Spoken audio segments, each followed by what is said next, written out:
Ngụy Học Châu bị công an đưa đến đồn cảnh sát không lâu, Tiểu Mã cũng dẫn theo mẹ của Ngụy Học Châu, Vi Sunny và chị dâu hắn là Dương Tuyết cùng đến. Trên tay họ dắt theo một bé gái khoảng 5-6 tuổi. Tiểu Tình, có chuyện gì không thể nói ở nhà sao? Cứ phải làm ầm lên tận đồn cảnh sát thế này, chẳng phải là để người ta xem trò cười hay sao? Con trai bà sắp vứt bỏ con gái tôi rồi đấy, tôi còn không được làm ầm lên đồn cảnh sát à? Hay là định đợi cả nhà các người chuyện lớn hóa nhỏ, chuyện nhỏ hóa không có gì hả? Mày nói bậy, con trai tao vì chăm sóc cái con nhóc danh đó, đến cả đi làm cũng nghỉ luôn rồi. Một mình nó nuôi con bé lớn chừng này, nó sao có thể bỏ rơi con bé được chứ? Đúng vậy em dâu, có phải em nhầm rồi không? Học Châu không thể làm ra chuyện đó đâu. Bà chị dâu này, bà với Ngụy Học Châu là quan hệ gì thế? Sao gọi hắn thân mật quá vậy? Bà là chị gái hắn à? Tôi là chị dâu nó chứ không phải chị gái nhé. Cái cô chị dâu này với em chồng tình cảm tốt thật đấy. Gọi em dâu thì gọi em dâu, không gọi Tiểu Tình. Gọi em chồng thì lại gọi thẳng là Học Châu. Con mụ điên từ đâu đến đây thế hả? Chuyện nhà tôi đến lượt cô xía vào chắc. Sao nào, có phải cô với anh em nhà chồng quan hệ không tốt, nên thấy người ta tốt thì ngứa mắt đúng không? Vi Sunny khinh bỉ nhìn Dương Tuyết một cái, vừa giơ tay ra định ra tay với Tô Uyển Tinh. Tô Uyển Tinh trực tiếp dạy dỗ một cái bạt tai vào mặt. Bà già này lúc từ ga tàu hỏa đi ra, chắc là vào nhà vệ sinh ăn chất thải rồi hả? Miệng gì mà thối thấy không biết.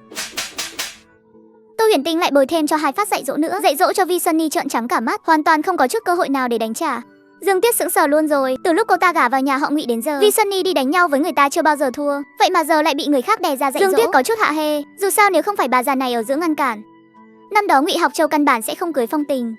Nghĩ đến mỗi lần gặp mặt Ngụy Học Châu đều kể về Phong Tình, Dương Tuyết đắc ý nhìn Phong Tình một cái.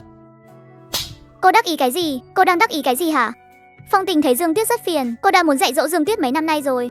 Phong Tình vung tay dạy dỗ thêm một cái tát nữa. Ngụy Tiểu Phúc thấy bà nội và mẹ bị dạy dỗ như vậy, thế là một tiếng rồi khóc ầm lên. Đồ đàn bà đê tiện, đồ đàn ông giả dạng, con cá mắm thối. Nó vừa khóc vừa lao lên, dùng chân đá vào chân của Phong Tình. Đứa trẻ 5 tuổi mà sức cũng không hề nhỏ đâu. Phong Tình bị đá đau điếng cả mắt cá chân. Cô vung chân nhắc nhở mạnh Ngụy Tiểu Phúc ra ngoài. Đồ đàn ông giả dạng, con cá mắm thối. Lời này là cô dạy cho Ngụy Tiểu Phúc nói đúng không? Dù có phải Dương Tuyết nói hay không, cô vẫn dạy dỗ cho thêm 2 cái tát. Dương Tuyết bị 2 cái tát làm cho choáng váng cả người. Bên kia Tô Uyển Tinh cũng dạy dỗ đủ rồi. Cô buông cánh tay của Vi Sunny ra. Công an cũng nể mặt Tô Uyển Tinh, cho mấy người họ có thời gian tự giải quyết. Thấy đúng lúc rồi mới bước ra. Thôi được rồi, ở đây làm loạn cái gì thế hả? Vi Sunny liếc Dương Tuyết một cái, bảo cô ta dỗ dành con nhóc Ngụy Tiểu Phúc kia cho tốt. Sau đó bà ta hừng hực giận dữ định đập cửa phòng thẩm vấn. Và thế là bà ta bị tạm giữ, tội danh là cản trở người thi hành công vụ. Vi Sunny hoàn toàn ngây người.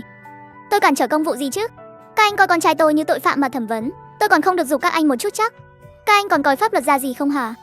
Ngày hôm sau Phong Tình bị đưa đi tiếp tục điều tra. Cô nhờ Tô Uyển Tinh trông hộ Tiểu Nhạc Nhạc, thế là Tô Uyển Tinh lại đưa Tiểu Nhạc Nhạc đến đơn vị. Bên đồn cảnh sát nói sao rồi? Đã tìm thấy bố mẹ đứa trẻ chưa? Suýt nữa thì quên nói với mọi người, bố mẹ Tiểu Nhạc Nhạc tìm thấy rồi nhé. Ôi, mau kể xem tìm thấy lúc nào thế? Tô Uyển Tinh tóm tắt ngắn gọn, chuyện hôm qua đưa Tiểu Nhạc Nhạc đi tiệm may. Ở trước cửa tiệm may tình cờ gặp được Ngụy Học Châu đang cãi nhau, rồi kể hết chuyện của Phong Tình ra. Đúng là một con bé có phúc khí mà, chứ gặp phải người khác muốn tìm lại mẹ đâu có dễ dàng gì. Bọn buôn người bây giờ nhiều lắm, thỉnh thoảng lại nghe thấy nhà ai đó có con nhỏ bị bắt cóc mất tích, có trấn áp thế nào cũng không hết được. Ngay cả bây giờ đi đâu cũng cần giấy giới thiệu, mà vẫn không ngăn được bọn buôn người làm điều ác. Đúng là làm người ta tức điên mà. Chị Hà ơi, bên mình người bị bắt cóc có nhiều không? Nhiều chứ, sao mà không nhiều được. Chị Hà kể cho Tô Uyển Tinh nghe về đợt Tết vừa rồi, về những vụ bắt cóc xảy ra ở Hộ Thị. Tô Uyển Tinh nghe xong thì có chút trầm tư. Cô nghĩ chắc mình đã biết bài báo tuần sau gửi cho ban phụ nữ nên viết về nội dung gì rồi. Mỗi ngày một mẹo nhỏ phòng chống bắt cóc, bài báo như vậy nộp lên chắc chắn không vấn đề gì. Chưa đến trưa Phong Tình đã tới nơi. Tô Uyển Tinh giao Tiểu Nhạc Nhạc lại cho cô ấy. Ngụy Học Châu là đặc vụ ngầm, vào đúng năm Tiểu Nhạc Nhạc chào đời, hắn mới bị phe địch lôi kéo. Đám người đó đã lôi kéo Dương Tuyết trước, rồi Dương Tuyết lại lôi kéo hắn ta. Theo lời khai của Ngụy Học Châu, Dương Tuyết nói bọn họ chỉ muốn biết thời gian đi làm và ta làm mỗi tháng của viện nghiên cứu mà thôi, chỉ cần cung cấp là có thể nhận được một khoản tiền.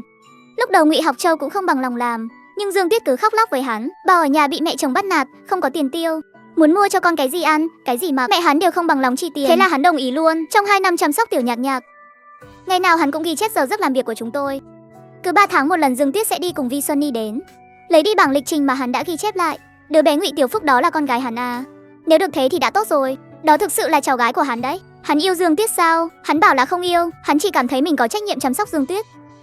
Chắc chắn là chính hắn cũng muốn số tiền đó, nên mới lấy cớ là làm vì người khác. Đúng là đồ cặn bã. Vậy cô có hỏi hắn không? Tại sao hắn lại vứt bỏ Tiểu Nhạc Nhạc? Hỏi rồi, hắn bảo hắn muốn sinh con trai. Tôi không đồng ý thì thôi đi. Hắn lại còn không chịu đón Tiểu Phúc đến sống cùng. Hắn cảm thấy tất cả chuyện này là do sự tồn tại của Tiểu Nhạc Nhạc mà ra. Hắn nghĩ vứt bỏ Tiểu Nhạc Nhạc đi thì sau này tôi không còn con gái nữa, chắc chắn sẽ chịu sinh thêm con trai. Tiểu Nhạc Nhạc không ở bên cạnh tôi chắc chắn sẽ nhớ con gái. Lúc đó đón Ngụy Tiểu Phúc về nhà ở sẽ là chuyện đương nhiên thôi. Hắn nói Ngụy Tiểu Phúc cũng là con gái nhà họ Ngụy. Tiểu Nhạc Nhạc và Ngụy Tiểu Phúc không khác nhau là mấy. Ngụy Tiểu Phúc hoàn toàn có thể thay thế Tiểu Nhạc Nhạc để an ủi trái tim của tôi. Uyển Tinh à, cô nhận được Tiểu Nhạc Nhạc là cứu cả nhà tôi rồi. Đại ân đại đức không lời nào xiết. Sau này dù cô làm gì mà cần đến tôi, việc gì tôi có thể làm nhất định sẽ giúp hết mình. Việc không làm được tôi cũng sẽ tìm cách giúp cô cho bằng được. Trên đường Phong Tình đến đón Tiểu Nhạc Nhạc, cảm thấy nếu cô chỉ nói một lời cảm ơn suông với Tô Uyển Tinh như vậy thì nhẹ quá, thật sự quá nhẹ. Cô lấy từ trong túi ra một tờ giấy. Đây là bất động sản của nhà tôi ở Hộ Thị, là một căn biệt thự nhỏ do ông nội tôi để lại cho. Những năm qua luôn nhờ người trông coi giúp, bảo quản vẫn còn rất tốt. Tôi đã nhờ lãnh đạo giúp tôi sang tên bất động sản cho cô rồi. Tô Uyển Tinh nhìn tờ giấy nhà đất đưa tới trước mặt mình, nhưng không hề giơ tay ra nhận lấy. Chuyện của Ngụy Học Châu có ảnh hưởng gì đến cô không? Không đâu, tôi chưa bao giờ mang tài liệu dự án về nhà cả. Ở nhà tôi cũng không bao giờ nói chuyện gì liên quan đến công việc ở dự án. Món quà này quá quý trọng rồi, cô mang về sau này để lại cho Tiểu Nhạc Nhạc đi. Chị em phụ nữ chúng ta vẫn nên có tài sản hộ thân thì mới tốt được.